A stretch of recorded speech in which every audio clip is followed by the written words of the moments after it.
అందరికీ నమస్కారం. నా పేరు భానోత్ గణేష్ నాయక్, గిరిజన విద్యార్థి సంఘం రాష్ట్ర అధ్యక్షులు, ఆంధ్రప్రదేశ్. ఈరోజు ఉమ్మడి అనంతపురం జిల్లాలోని ఒక ఆర్డిటి సంస్థ గురించి మాట్లాడితే,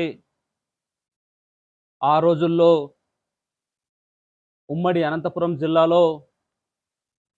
అనంతపురం జిల్లా ప్రజలు కరువు కాటకాలతో అల్లాడుతున్నప్పుడు, ఆ రోజు స్పెయిన్ దేశం నుంచి విన్సెంట్ ఫాదర్ ఫెర్రర్ గారు వచ్చి ఈ ప్రాంత ప్రజలకు సేవ చేయాలా, ఈ ప్రాంత ప్రజలు కరువు కాటకాలతో అల్లాడుతూ ఉన్నారు కాబట్టి ఈ దేశంలో సేవ చేయాలి అనుకున్నప్పుడు ఆయనకు కనిపించిన ప్రాంతం అనంతపురం ప్రాంతం.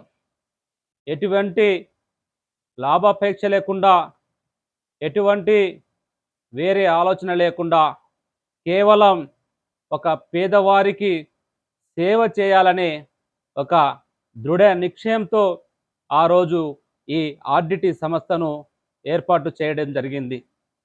ఆ తర్వాత అదేవిధంగా అతని తనయుడు కూడా అదే బాటలో ఈ రోజుటికి కూడా ఆ సంస్థను నడిపిస్తూ ఉన్నారు. ఈరోజు ఈ అనంతపురం జిల్లాలో చెప్పుకుంటే అనేక డ్యాములు కట్టించినటువంటి పరిస్థితి, ఇండ్లు కట్టించినటువంటి పరిస్థితి, దళితులకు, గిరిజనులకు, పేదవారికి పక్కా ఇల్లు కట్టించినటువంటి పరిస్థితి. అదేవిధంగా హాస్పిటాలిటీ కానీ, అదేవిధంగా ఇక్కడ చదువుల విషయంలో కానీ, స్పోర్ట్స్ విషయంలో కానీ ఒక సమాంతర ప్రభుత్వంగా ఈరోజు ఈ సంస్థ ఈ ఉమ్మడి అనంతపురం జిల్లాలో నడుస్తూ ఉందని చెప్పి సందర్భంగా తెలియజేసుకుంటా ఉన్నాం.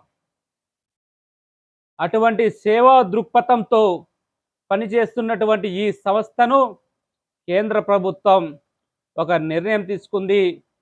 ఆ అకౌంట్ను బ్లాక్ చేయాలా, ఆ సంస్థను నిలిపివేయాలని చెప్పి ఈరోజు కేంద్ర ప్రభుత్వం ఒక నిర్ణయం తీసుకోవడం జరిగింది.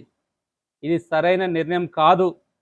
కాబట్టి మేము ఒక్కటే కోరుతా ఉన్నాం, ఈ సంస్థ ద్వారా ఉమ్మడి అనంతపురం జిల్లాకు ఎంతో మేలు జరిగేటటువంటి అవసరం ఉంది.